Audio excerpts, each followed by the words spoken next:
গল্প বলি এসো। বাংলাদেশের প্রসিদ্ধ লেখক হুমায়ূন আহমেদকে তোমরা সবাই চেনো। তাঁর সম্পর্কে কিছু বলার অপেক্ষা রাখে না। তিনি চিত্র পরিচালনাও করেছেন এবং বাংলাদেশকে অনেক সুন্দর সুন্দর ছবি উপহার দিয়েছেন। আজকে পাঠ করে শোনাবো তারই লেখা একটি গল্প, ময়ূরাক্ষী। গল্পটি একটি পর্বে শেষ করতে পারবো না, কয়েকটি পর্ব প্রয়োজন হবে। আজকে পাঠ করছি ময়ূরাক্ষী গল্পের প্রথম পর্ব। শুনতে থাকো তোমরা। ভালো লাগলে কমেন্টে জানিও, একটা লাইক দিয়ে দিও, শেয়ারও করতে পারো। তাহলে শুরু করি। এই ছেলে, এই! আমি বিরক্ত হয়ে তাকালাম। আমার মুখ ভর্তি দাড়ি গোঁফ, গায়ে চকচকে হলুদ পাঞ্জাবি। পরপর ৩টা পান খেয়েছি বলে ঠোঁট এবং দাঁত লাল হয়ে আছে। হাতে সিগারেট। আমাকে এই ছেলে বলে ডাকার কোনোই কারণ নেই। যিনি ডাকছেন তিনি মধ্যবয়স্কা একজন মহিলা। চোখে সোনালি ফ্রেমের চশমা। তাঁর সঙ্গে আমার একটি ব্যাপারে মিল আছে। তিনিও পান খাচ্ছেন। আমি বললাম, আমাকে কিছু বলছেন? তোমার নাম কি টুটুল? আমি জবাব না দিয়ে কিছুক্ষণ চুপচাপ দাঁড়িয়ে রইলাম। এই মহিলাকে আমি আগে কখনো দেখিনি, অথচ তিনি এমন আগ্রহ নিয়ে তাকিয়ে আছেন, মনে হচ্ছে আমি যদি বলি, হ্যাঁ আমার নাম টুটুল, তাহলে ছুটে এসে আমার হাত ধরবেন। কথা বলছো না কেন? তোমার নাম কি টুটুল? আমি একটু হাসলাম। হাসলাম এই আশায় যেন তিনি ধরতে পারেন আমি টুটুল না। হাসিতে খুব সহজেই মানুষকে চেনা যায়। সব মানুষ একই ভঙ্গিতে কাঁদে, কিন্তু হাসার সময় একেকজন একেক রকম করে হাসে। আমার হাসি নিশ্চয়ই ওই টুটুলের হাসির মতো না। আশ্চর্যের ব্যাপার, এই ভদ্রমহিলা আমার হাসিতে আরো প্রতারিত হলেন। চোখ মুখ উজ্জ্বল করে বললেন, ও মা, টুটুলি তো! ভাবছিলাম তিনি আমার দিকে ছুটে আসবেন। তা না করে ছুটে গেলেন রাস্তার ওপাশে পার্ক করা গাড়ির দিকে। আমি শুনলাম তিনি বলছেন, তোকে বলিনি ও টুটুল? তুই তো বিশ্বাস করলি না। ওর হাঁটা দেখেই আমি ধরে ফেলেছি, কেমন দুলে দুলে হাঁটছে। ড্রাইভার গাড়ি ঘুরিয়ে রাস্তার এপাশে নিয়ে এলো। ড্রাইভারের পাশের সিটটা খালি। ভদ্রমহিলা আমার দিকে তাকিয়ে বললেন, টুটুল, উঠে আয়। আমি উঠে পড়লাম। বাইরে চৈত্র মাসের ঝাঁঝা রোদ। আমাকে যেতে হবে ফার্ম গেট। বাসে উঠলেই মানুষের গায়ের গন্ধে আমার বমি আসে। কাজেই যেতে হবে হেঁটে হেঁটে। খানিকটা লিফট পাওয়া গেলে মন্দ কি? আমি তো জোর করে গাড়িতে চেপে বসিনি। তাছাড়া আমার চিন্তার সুতা কেটে গেল। ভদ্রমহিলার পাশে বসে থাকা মেয়েটি বলল, মা, এ টুটুল ভাই নয়। আমি ঘাড় ঘুরিয়ে মেয়েটির দিকে তাকিয়ে ঠিক আগের ভঙ্গিতে হাসলাম, যে হাসি দিয়ে মেয়ের মাকে প্রতারিত করেছিলাম। সেই হাসিতে মেয়েটিকে প্রতারিত করার চেষ্টা। মেয়ে প্রতারিত হলো না। এই যুগের মেয়েদের প্রতারিত করা খুব কঠিন। মেয়েটি দ্বিতীয়বার আগের চেয়েও কঠিন গলায় বলল, মা, তুমি কাকে তুলেছ? এ টুটুল ভাই নয়, হতেই পারে না, এ অন্য কেউ। ড্রাইভার বারবার সন্দেহজনক চোখে আমার দিকে তাকাচ্ছে। আমি অত্যন্ত ঠান্ডা গলায় বললাম, সামনে চোখ রেখে গাড়ি চালাও, অ্যাক্সিডেন্ট হবে। ড্রাইভার আমার গলা এবং কথা শুনে হতভম্ব হয়ে গেল। সম্ভবত তাকে কেউ তুমি করে বলে না। আমার মতো সাজ পোশাকের একজন মানুষ অবলীলায় তাকে তুমি বলছে, এটা তার পক্ষে হজম করা কঠিন। মেয়ের মা বললেন, আচ্ছা, তুমি টুটুল না? না। মেয়েটি কঠিন গলায় বলল, তাহলে টুটুল সেজে গাড়িতে উঠে বসলেন যে? টুটুল সেজে গাড়িতে উঠতে যাব কেন? আপনার মা উঠতে বললেন, উঠলাম। মেয়েটি তীব্র গলায় বলল, ড্রাইভার সাহেব, গাড়ি থামান তো, ইনাকে নামিয়ে দিন। যা ভেবেছিলাম তাই। এই ড্রাইভারকে সবাই আপনি করে বলে। ড্রাইভার মনে মনে হয়তো এরকম হুকুম শোনবার জন্যেই অপেক্ষা করছিল। সে প্রায় সঙ্গে সঙ্গে গাড়ি থামিয়ে ফেলল। বড় সাহেবদের মতো ভঙ্গিতে বলল, নামেন। গাড়ি থেকে জোর করে নামিয়ে দেবে, এটা সহ্য করা বেশ কঠিন। তবে এ জাতীয় অপমান সহ্য করা আমার অভ্যাস হয়ে আছে। আমাকে এবং মজিদকে একবার এক বিয়ে বাড়ি থেকে বের করে দিয়েছিল। কনের এক আত্মীয় চিবিয়ে চিবিয়ে বলেছিল, জানেন আমরা আপনাকে পুলিশে হ্যান্ড ওভার করতে পারি। ভদ্রবেশী জোচ্চোরকে কিভাবে ঠান্ডা করতে হয় আমি জানি। সেই অপমানের তুলনায় গাড়ি থেকে বের করে দেয়া তো কিছুই না। ড্রাইভার রুক্ষ গলায় বলল, ব্রাদার নামুন। সূর্যের চেয়ে বালি গরম একেই বলে। আমি ড্রাইভারকে সম্পূর্ণ অগ্রাহ্য করে মেয়েটির দিকে তাকিয়ে বললাম, আমি ফার্মগেটে যাব। ওইখানে কোনো এক জায়গায় নামিয়ে দিলেই হবে। আমরা ফার্মগেটের দিকে যাচ্ছি না। কোন দিকে যাবেন? তা দিয়ে আপনার কি দরকার? নামুন বলছি। না নামলে কি করবেন? আমি এইবার ভদ্রমহিলার দিকে তাকিয়ে হাসলাম। আমার মনে ক্ষীণ আশা, ভদ্রমহিলা বলবেন, এই ছেলে যেখানে যেতে চায় সেখানে নামিয়ে দিলেই হয়, এত কথার দরকার কি? ভদ্রমহিলা তা করলেন না। তিনি অত্যন্ত অপ্রস্তুত বোধ করছেন। অপরাধী ভঙ্গিতে মেয়ের দিকে তাকাচ্ছেন। সম্ভবত তিনি মেয়েকে ভয় পান। আজকাল অধিকাংশ মায়েরাই মেয়েদের ভয় পায়। ড্রাইভার বলল, নামতে বলছে, নামেন না। আমি হুঙ্কার দিয়ে উঠলাম, চুপ ব্যাটা ফাজিল, এক চড় দিয়ে চোয়াল ভেঙে দেব। আমাকে চিনিস? চিনিস তুই আমাকে? ড্রাইভারের চোখ মুখ শুকিয়ে গেল। বড়লোকের ড্রাইভার এবং দারোয়ান এরা খুব ভীতু প্রকৃতির হয়। সামান্য ধমকানিতেই এদের পিলে চমকে যায়। আমার কাঁধে একটা শান্তিনিকেতনী ব্যাগ। অত্যন্ত গম্ভীর ভঙ্গিতে ব্যাগে হাত ঢুকিয়ে ছোট্ট নোট বইটা চেপে ধরলাম। ভাবটা এরকম যেন কোনো ভয়াবহ অস্ত্র আমার হাতে। আমি ড্রাইভারের দিকে তাকিয়ে শীতল গলায় বললাম, এই বেটা, গাড়ি স্টার্ট দে। আজ আমি তোর বাপের নাম ভুলিয়ে দেব। ড্রাইভার সঙ্গে সঙ্গে গাড়ি স্টার্ট দিল। এই বেটা দেখছি ভীতুর জম, বারবার আমার ব্যাগটার দিকে তাকাচ্ছে। আমি বললাম, সামনের দিকে তাকিয়ে গাড়ি চালা হারামজাদা, অ্যাক্সিডেন্ট করবি। আমি এবার পেছনের দিকে তাকালাম।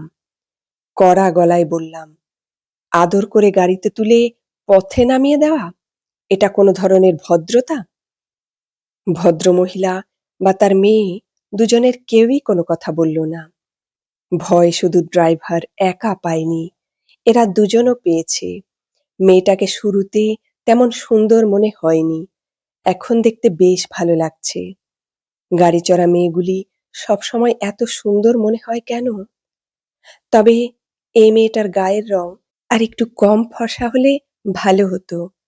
চোখ অবশ্যই সুন্দর, এমনও হতে পারে ভয় পাওয়ার জন্য সুন্দর লাগছে।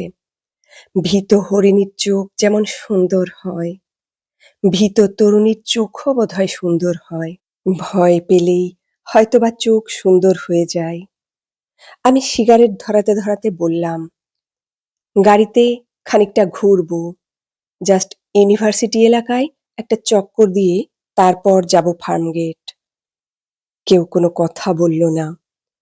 আমি বললাম, গাড়িতে কোনো গান শোনার ব্যবস্থা নেই? ড্রাইভার, ক্যাসেট দাও তো।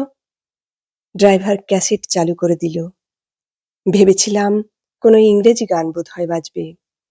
তা না, নজরুল গীতি। হায় মদিনাবাসী প্রেমে ধরো হাত মম, ডক্টর অঞ্জলি ঘোষের গাওয়া।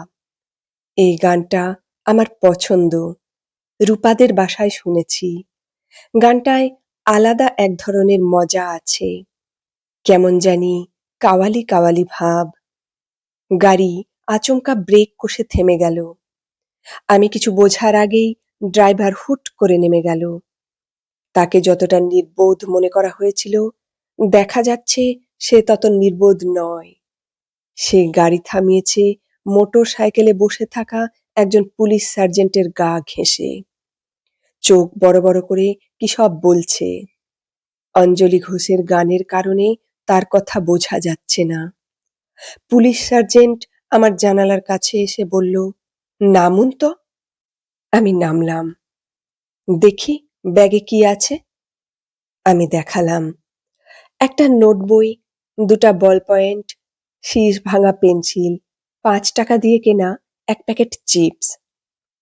পুলিশ সার্জেন্ট ভদ্রমহিলার দিকে তাকিয়ে বললেন, আপনি কি এর বিরুদ্ধে কোনো ফর্মাল কমপ্লেন করতে চান?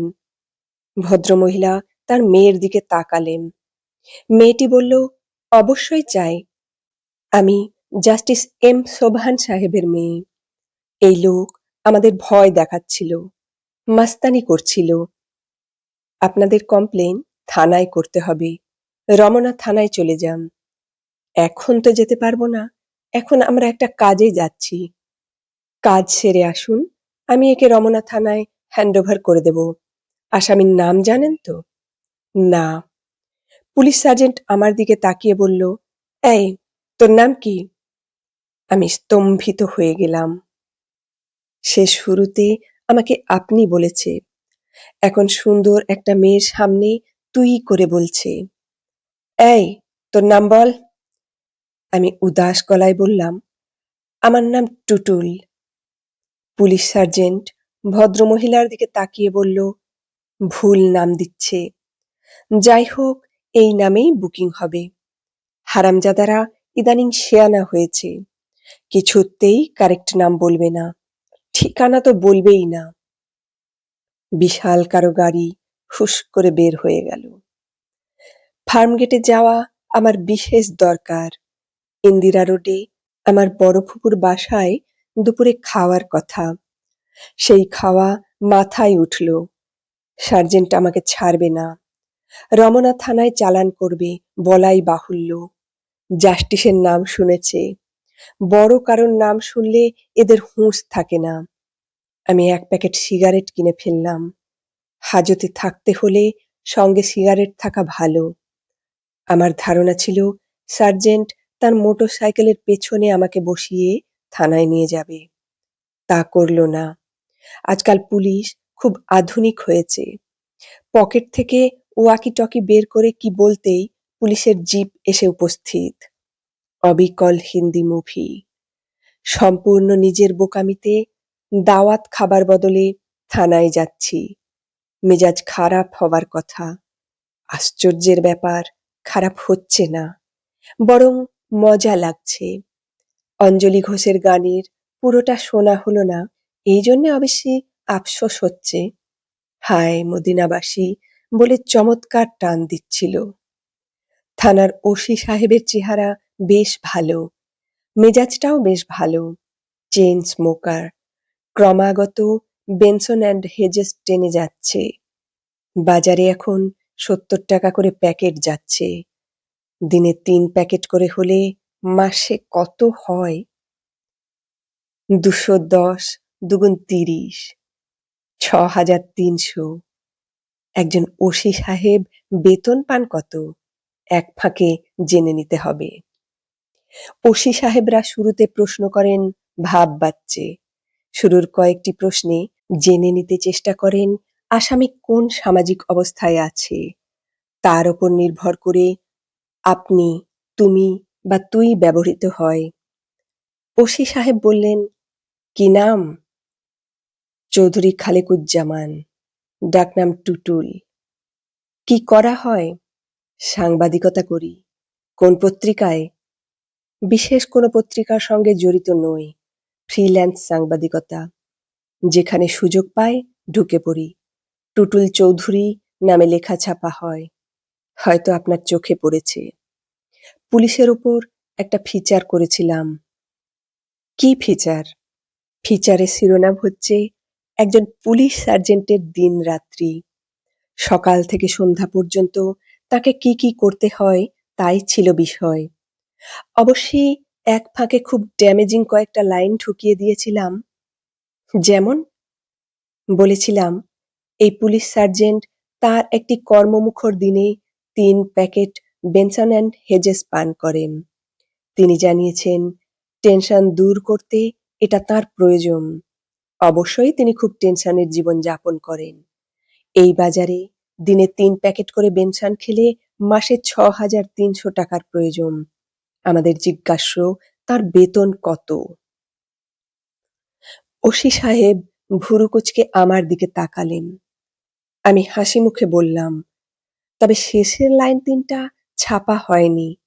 এডিটর সাহেব কেটে দিয়েছিলেন। পুলিশের বিরুদ্ধে কেউ কিছু ছাপাতে চায় না। ওসি সাহেব শুকনো গলায় বললেন, আপনার বিরুদ্ধে অভিযোগ কি? আমি স্বস্তির নিঃশ্বাস ফেললাম। যাক, আপনি করে বলছে। সামাজিক স্বীকৃতি পাওয়া গেল।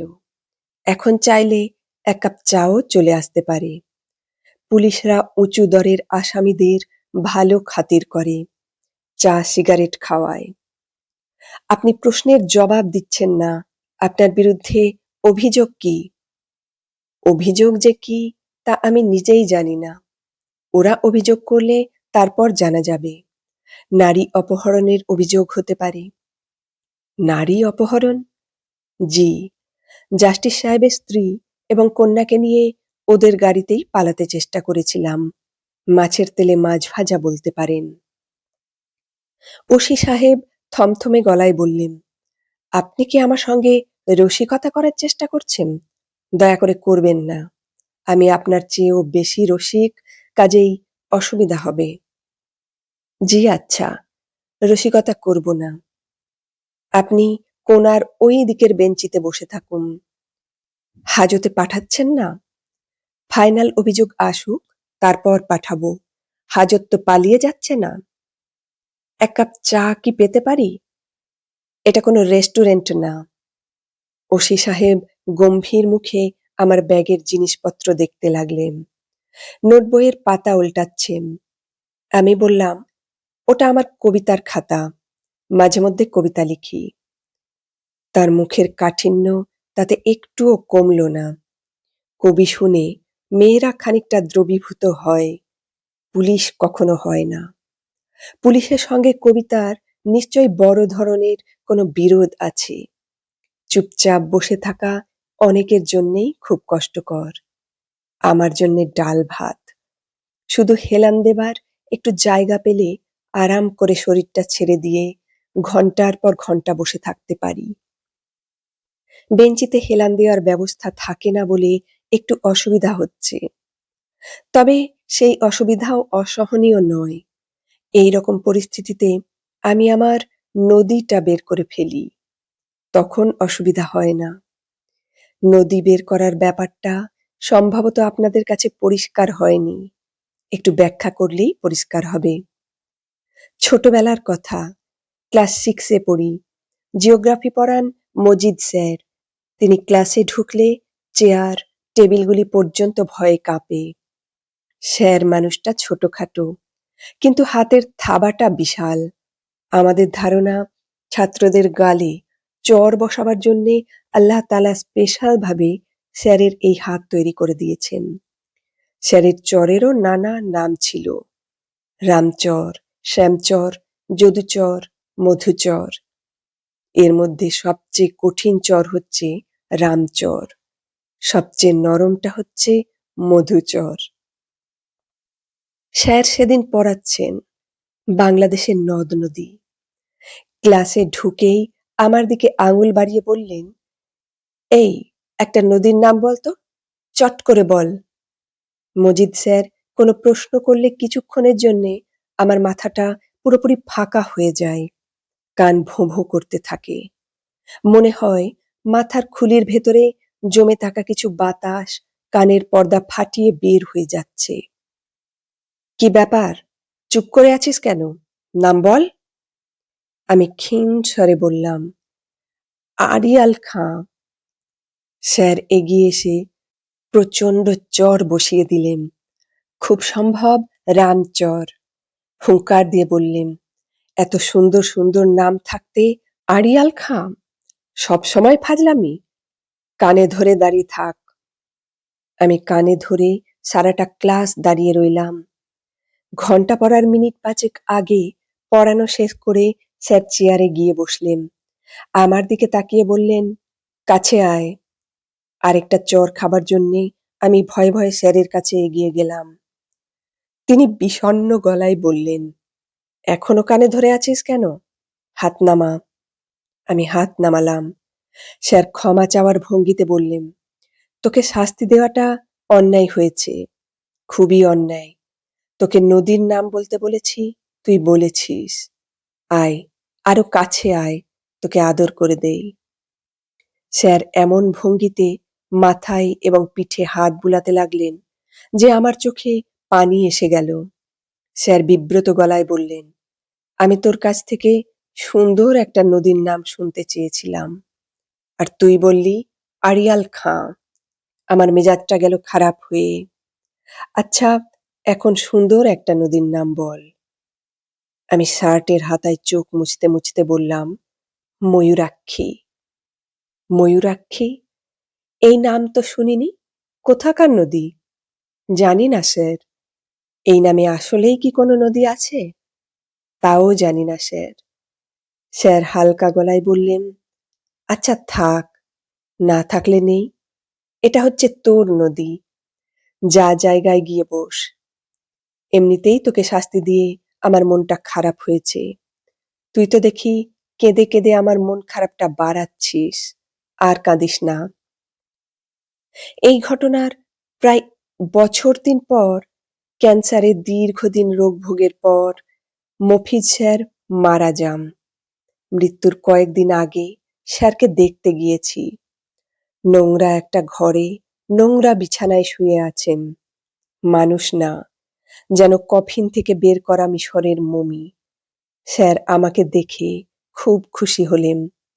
উঁচু গলায় তার স্ত্রীকে ডাকলেন, "ওগো, এই ছেলেটাকে দেখে যাও। এই ছেলের একটা নদী আছে। নদীর নাম ময়ূরাক্ষী।" স্যারের স্ত্রী আমার প্রতি কোনো রকম আগ্রহ দেখালেন না। মুখ ঘুরিয়ে চলে গেলেন। স্যার সেই অনাদর পুষিয়ে দিলেন। দুর্বল হাতে টেনে তার পাশে বসালেন। বললেন, "তোর নদীটা কেমন বলতো?" আমি নিচু গলায় বললাম, "আমি স্যার কিছু জানি না, দেখিনি কখনো। তবু বল শুনি, বানিয়ে বানিয়ে বল।" আমি লাজুক গলায় বললাম, "নদীটা খুব সুন্দর।" "আরে গাধা, নদী তো সুন্দর হবেই। অসুন্দর নদী বলে কিছু নেই। আরো কিছু বল।" আমি বলার মতো কিছু পেলাম না। চুপচাপ বসে রইলাম। স্যার যেদিন মারা যান সেই রাত্রিতেই আমি প্রথম ময়ূরাক্ষী স্বপ্নে দেখি। ছোট্ট একটা নদী, তার পানি কাঁচের মতো স্বচ্ছ। নিচের বালিগুলি পর্যন্ত স্পষ্ট দেখা যায়। নদীর দুধারে দুর্বা ঘাসগুলি কি সবুজ, কি কোমল। নদীর ওই পারে বিশাল ছায়াময় একটা পাকুড় গাছ। সেই গাছে বিষণ্ণ গলায় একটা ঘুঘু ডাকছে। সেই ডাকে এক ধরনের কান্না মিশে আছে। নদীর ধার ঘেঁষে পানি ছিটাতে ছিটাতে ডোরাকাটা সবুজ শাড়ি পরা একটি মেয়ে ছুটে যাচ্ছে। আমি শুধু এক ঝলক তার মুখটা দেখতে পেলাম। স্বপ্নের মধ্যেই তাকে খুব চেনা, খুব আপন মনে হলো। যেন কত দীর্ঘ শতাব্দী এই মেয়েটির সঙ্গে কাটিয়েছি। ময়ূরাক্ষী নদীকে একবারই আমি স্বপ্নে দেখি। নদীটা আমার মনের ভেতর পুরোপুরি গাঁথা হয়ে যায়। এরপর অবাক হয়ে লক্ষ্য করি, কোথাও বসে একটু চেষ্টা করলেই নদীটা আমি দেখতে পাই। তার জন্যে আমাকে কোনো কষ্ট করতে হয় না, চোখ বন্ধ করতে হয় না, কিচ্ছু না। একবার নদীটা বের করে আনতে পারলে সময় কাটানো কোনো সমস্যা নয়। ঘন্টার পর ঘন্টা আমি নদীর তীরে হাঁটি। নদীর হিম শীতল জলে পা ডুবিয়ে বসি। শরীর জুড়িয়ে যায়। ঘুঘুর ডাকে চোখ ভিজে ওঠে। "ঘুমোচ্ছেন নাকি?" আমি চোখ মেললাম। চারিদিকে অন্ধকার। আরে সর্বনাশ! এতক্ষণ পার করেছি? ওসি সাহেব বললেন, যান, চলে যান। জাস্টিস সাহেবের বাসা থেকে টেলিফোন করেছিল, ওরা কোনো চার্জ আনবে না। You are free to go. Justice সাহেব নিজেই টেলিফোন করেছিলেন? না, তার মেয়ে। মেয়েটা কি বলল দয়া করে বলবেন? বলল, ধমক ধামক দিয়ে ছেড়ে দিন। তাহলে দয়া করে ধমক ধামক দিন, তারপর যাই। ওসি সাহেব হেসে ফেললেন। পুলিশের যে একেবারেই রসবোধ নেই সেটা ঠিক না। আমি উঠে দাঁড়াতে দাঁড়াতে বললাম, মেয়েটা কি তার নাম আপনাকে বলেছে? হ্যাঁ, বলেছে। মীরা কিংবা মীরু, এই জাতীয় কিছু। আপনি কি নিশ্চিত যে সে জাস্টিস এম শোভান সাহেবের মেয়ে?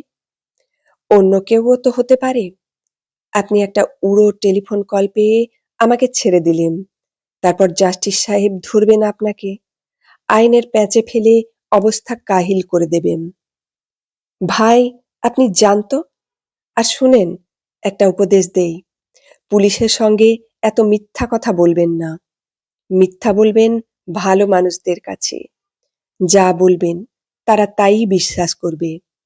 পুলিশ কোনো কিছুই বিশ্বাস করে না, খোঁজ খবর করে। আপনি আমার সম্পর্কে খোঁজ খবর করেছেন? হ্যাঁ, সংবাদপত্রের অফিসগুলিতে খোঁজ নিয়েছি। জেনেছি টুটুল চৌধুরী নামের কোনো ফ্রিল্যান্স সাংবাদিক নেই। আপনি কি আমার মুচলেকা ফুচলেকা এইসব কিছু নেবেন না? না, এখন দয়া করে বিদেয় হন। আপনারা গাড়ি করে আমাকে নিয়ে এসেছিলেন, আমি কি আশা করতে পারি না আবার গাড়ি করে নামিয়ে দিয়ে আসবেন? কোথায় যাবেন? Farm gate. চলুন, নামিয়ে দেব। আমি হাসি মুখে বললাম, আপনার এই ভদ্রতার কারণে কোনো একদিন হয়তো আমি আপনাকে ময়ূরাক্ষীর তীরে নিমন্ত্রণ করব। ওসি সাহেব বিস্মিত হয়ে বললেন, আপনি কি বললেন? বুঝতে পারলাম না। ওইটা বাদ দিন, সবকিছু বুঝে ফেললে তো মুশকিল। ভালো কথা, আপনি ডেইলি প্যাকেট সিগারেট খান তা কি জানতে পারি? ওসি সাহেব বললেন, আপনি লোকটা তো ভালো তেদর আছেন, 2 থেকে আড়াই প্যাকেট লাগে। বড় ফুপুর বাসায় দুপুরে যাবার কথা। উপস্থিত হলাম রাত 8টায়। কেউ অবাক হলো না। ফুপুর বড় ছেলে বাদল আমাকে দেখে উল্লসিত গলায় বলল, হিমুদা, এসেছ? থ্যাঙ্কস, অনেক কথা আছে, আজ থাকবে কিন্তু। I need your help. Badal এবার ইন্টারমিডিয়েট দেবে, এর আগেও 3বার দিয়েছে। সে পড়াশোনায় খুবই ভালো, এসএসসিতে বেশ কয়েকটা লেটার এবং স্টার মার্কস পেয়েছে। সমস্যা হয়েছে ইন্টারমিডিয়েটে, পরীক্ষা শেষ পর্যন্ত দিতে পারে না। মাঝামাঝি জায়গায় তার এক ধরনের নার্ভাস ব্রেকডাউন হয়ে যায়।